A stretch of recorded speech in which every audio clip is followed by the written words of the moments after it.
In the previous 4 commentaries in this series, I explored the concatenation of crises, now being referred to as the Polycrisis. In this commentary, I take the war that began in Gaza and is spreading throughout the Middle East as a laboratory for dissecting the dynamics of the Polycrisis. Conflict in the Middle East has been endemic for a very long time. It would not take a global polycrisis to ignite a new round of war and escalation. But the global polycrisis gives the current war in the Middle East some distinctive elements, and conversely, what started as the war in Gaza vividly illustrates what the polycrisis means in practice. European anti-Semitism, from the expulsion of the Jews from England in 1290 and from Spain in 1492, to the extermination of 6 million Jews by the Nazis, created a worldwide diaspora. This led many diasporic Jews to seek a national home, and a small number of pioneers began to establish settlements in the predominantly Arab territory historically known as Palestine. In World War I, Britain attacked and ultimately replaced the Ottoman Empire as the ruler of Palestine. During the war, Britain announced support for a national home for the Jewish people in Palestine. Jews were divided on how to relate to their Arab neighbors, but a Zionist movement opted to seize Arab lands and establish an Israeli state. They won support from many countries, including the U.S. and the USSR. The establishment of the Israeli state was followed by repeated wars between Israel and its Arab neighbors, nearly all won by Israel. In the post-World War II period, the U.S. developed a policy for de facto control of the Middle East, based on the strategic dyad of Israel and Iran. The purpose was to maintain control of Middle Eastern oil and contain Arab nationalism and leftism. However, the Iranian Revolution of 1979 turned Iran into an opponent of the U.S. role in the Middle East. As a result, the U.S. became dependent on Israel as its primary, reliable ally in the Middle East, supplemented by Saudi Arabia and other conservative monarchies. The effort to restore stable U.S. dominance in the Middle East contributed to numerous wars, not only in Palestine, but in Iraq, Syria, Afghanistan, and elsewhere in and near the region. With the failures of U.S. military operations there, the U.S. turned to an effort to stabilize relations between Israel and the Arab monarchies through a series of agreements known as the Abraham Accords, first signed in 2020. The Hamas attack on Israel on October 7, 2023, and Israel's subsequent attack on Gaza initiated a dynamic that illustrates many aspects of the polycrisis. In this commentary, I will focus primarily on the first few months of the conflict. While much has happened in the meantime, the dynamics visible from early days have so far persisted. While many elements of the Gaza war and its ramifying effects resemble various examples from the past, the overarching context of global polycrisis that I have described in previous commentaries gives them a different significance and portends a different result. Item: unpredictability. The Hamas attack on Israel shows the unpredictability of events in the polycrisis. Despite their enormous espionage and surveillance resources, neither the U.S. nor Israel nor any other state appears to have had or taken seriously advanced knowledge of the devastating attack that Hamas had been preparing for months. Indeed, in a speech just a week before the Hamas attack, U.S. National Security Advisor Jake Sullivan proclaimed, "The Middle East is quieter today than it has been in decades." Item: butterfly wing effect. The vast violence and disruption unleashed in and beyond at least half a dozen countries by the October 7 Hamas attack on Israel illustrates the disproportionate scale of cause and effect that characterizes the Polycrisis. It would be hard to find a fitter illustration of chaos theory's paradigm example of nonlinear causation. The wind from a butterfly's wing that at an early stage can shift the direction of a mighty storm. Item: proliferation. The war between Israel and Hamas in Gaza and its rapid spread to at least 5 countries so far, and the Red Sea, exemplify the overall proliferation of war in the era of Polycrisis. Further, the conflict polarized and mobilized a dozen other nations and armed groups for war. As the Guardian synopsized the early stages of this process, within hours of the outbreak of the Gaza war, the Hezbollah Shia militia in Lebanon began to fire on northern Israeli towns and villages in solidarity with Palestinians, triggering Israeli airstrikes in response, and Houthi forces in Yemen attacked ships in the Red Sea with real or perceived Israeli connection. At the same time, the West Bank erupted in protests of the bombing of civilians in Gaza, and extremist Jewish settlers quickly sought to ride a wave of Israeli anger by seizing Palestinian land and terrorizing its residents. Each of these theaters of conflict has the potential to ignite a much-feared Middle East conflagration, and have demonstrated just how easily escalation, intended or not, could bring Israel into open confrontation with Iran and suck in the U.S. too. The U.S. moved 2 aircraft carriers and their accompanying strike groups to the region, as American bases in Syria and Iraq came under repeated attacks from Iran-affiliated groups, drawing swift retaliation from Washington. Tehran's Houthi allies have meanwhile been firing on the U.S.-led Prosperity Guardian Naval Task Force assembled to protect shipping in the Red Sea. American warships shot down dozens of drones and also a handful of ballistic missiles. U.S. Central Command issued a statement to say that Washington had every reason to believe that these attacks, while launched by the Houthis in Yemen, are fully enabled by Iran. Item: escalation.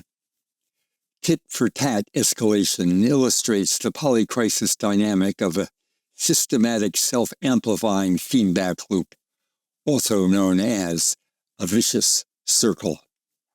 Mohammed Khalid Hiari, a UN Assistant Secretary General, told Security Council members that, while most of the exchange of fire between Israel and Hezbollah had been around the border, some strikes were going deeper into each other's territory, raising the specter of an uncontained conflict with devastating consequences for the people of both countries. Chiari added that the risk of miscalculation and further escalation is increasing as the conflict in Gaza continues. A similar dynamic is manifested in the escalating conflict between the U.S. and various non-state groups it alleges are proxies for Iran. Item: colloquialism. As discussed in a previous commentary, a characteristic of the polycrisis is the intertwining of local non-state actors with international power centers. The wars now touching at least 5 countries in the Middle East show the interpenetration of local non-state actors and international power politics. Item: limits of U.S. hegemony. The ability of the U.S. to supply the weapons and diplomatic support that are essential to Israel's genocide in Gaza shows the continuing power of the U.S., but the inability of the U.S. to effectively control the other players in the Middle East shows the change from the unipolar era. The U.S. relation to Israel in particular shows how little even the greatest remaining great power is able to impose its own interests, even on those who are supposedly its allies. While in the past the U.S. has from time to time successfully pressured Israel to back off from its military actions, in this case, the tale so far, is wagging the dog. The limits of U.S. hegemony are also indicated by its inability to shape world opinion, the International Criminal Court, the International Court of Justice, or the UN General Assembly, and its isolation within the UN Security Council. The U.S. has become both the greatest of the world's great powers and, in the memorable phrase of Spiro T. Agnew, a helpless, pitiful giant. Item: neither unipolar nor bipolar. The dynamics of the Gaza war exhibit neither the bipolar character of the Cold War nor the U.S. hegemony of the unipolar moment. While the U.S. role so far is quite consistent, the role of the other great powers is ambiguous. The supposedly overarching geopolitical antagonism between the U.S. and China is so far a relatively minor factor. Even though China has been mediating between Palestinian factions, the U.S. went so far as to politely ask China to intercede with Iran on its behalf. The future may well see a great power polarization around the Middle Eastern war, but at the moment, great power rivalry is subordinated to other factors. Item: post-colonial disunity. The so-called West, defined as the European colonial powers and white settler colonial states, initially functioned as a bloc, lining up with Israel. Over time, especially with Israel's genocidal action in Gaza, this unity has become progressively less solid. According to commentator Eldar Mamadov, the EU-NATO countries are entirely split over Israel, Iran, and Houthis. There is no sign so far that the EU is gearing up to join the U.S. conflict with the Iran-backed forces in Syria and Iraq, either militarily or through diplomatic support. Item: breakdown of peacemaking. The inability of the UN to impose a ceasefire, despite the overwhelming international support for such a move, is an example of a general breakdown of peacemaking capacity in the Polycrisis. Item: breakdown of norms and moral limits.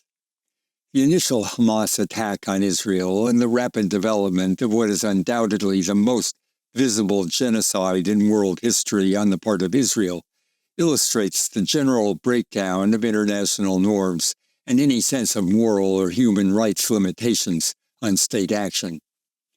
The United Nations Office for the Coordination of Humanitarian Affairs says that the situation in the Middle East had probably never been worse since it began collating records in 1991. Jens Lerik, a senior official at OCHA, says despite 70 years of international efforts to solve problems by diplomacy and by nonviolent means, leaders around the world are now reaching for the gun to resolve their differences as a first option. The question is, are we entering an age of war? As one journalist put it, such actions reveal a collective erosion of self-restraint and the rule of law. Item: cascading consequences. Houthi attacks on shipping in the Red Sea illustrate the way in which consequences cascade across different sectors of the world order in the era of Polycrisis. The attacks sharply impeded world transit and trade, as shipping companies rerouted their vessels via circuitous, expensive routes. The volume of traffic moving through the Red Sea's Bab al-Mandab Strait was cut in half. The trade impact was particularly strong in vulnerable countries like Egypt. The Houthi attacks, unsurprisingly, led to internal pressures in the U.S. to retaliate, even at risk of provoking a wider war, including the possibility of a U.S. war with Iran. U.S. warships were sent into the Red Sea, ostensibly to protect against Houthi attacks. Iran, in turn, sent warships into the Red Sea. U.S. attacks on Houthi and other alleged Iran surrogates led to a breakdown of the Yemen peace process. As columnist Nesreen Malik put it, all of this is happening in the wider context of crises and divisions in individual countries. Each escalation results in a rippling series of repercussions. Houthi attacks in the Red Sea have diverted commercial traffic headed to North America and Europe away from the waterway, affecting Egypt's much-needed revenues from the Suez Canal and potentially the country's stability in the middle of a prolonged financial crisis. Item: nascent rise of the non-aligned. Overwhelming votes in the UN General Assembly and the isolation of Israel and the U.S., even in the Security Council, point to the possible emergence of a non-aligned global coalition that could potentially challenge international crimes and the struggle for great power hegemony. However, the inability of this potential great power to even slow down the genocide in Gaza also illustrates that it is not yet able to exercise significant power. As the Israeli attack on Gaza continued month after month, the genocide death count grew steadily higher. Tit-for-tat escalation between Israel and Hezbollah made full-scale war increasingly likely. In mid-June, when Hezbollah released a drone video of potential targets in northern Israel, Israeli officials warned of an all-out war in which Hezbollah will be destroyed and Lebanon would be sent back to the Stone Age. Hezbollah leader Hassan Nasrallah thereupon threatened a war with no restraint and no rules and no ceilings. In late June, Iran's mission to the United Nations warned that if Israel embarks on a full-scale military aggression in Lebanon, an obliterating war will ensue, and that in such an event, all options, including the full involvement of all resistance fronts, are on the table. Even if the various parties agree to a ceasefire, it is less likely to be a step toward peace than a means to acquire military and political advantage before the next round of war and genocide. The events triggered by the October 7 Hamas attack on Israel show the irrationality, unpredictability, uncontrollability, and folly that human actions have acquired in the era of Polycrisis. While events are unpredictable, the dynamics of the Polycrisis have made it substantially less likely that this story will have a happy or even a bearable outcome.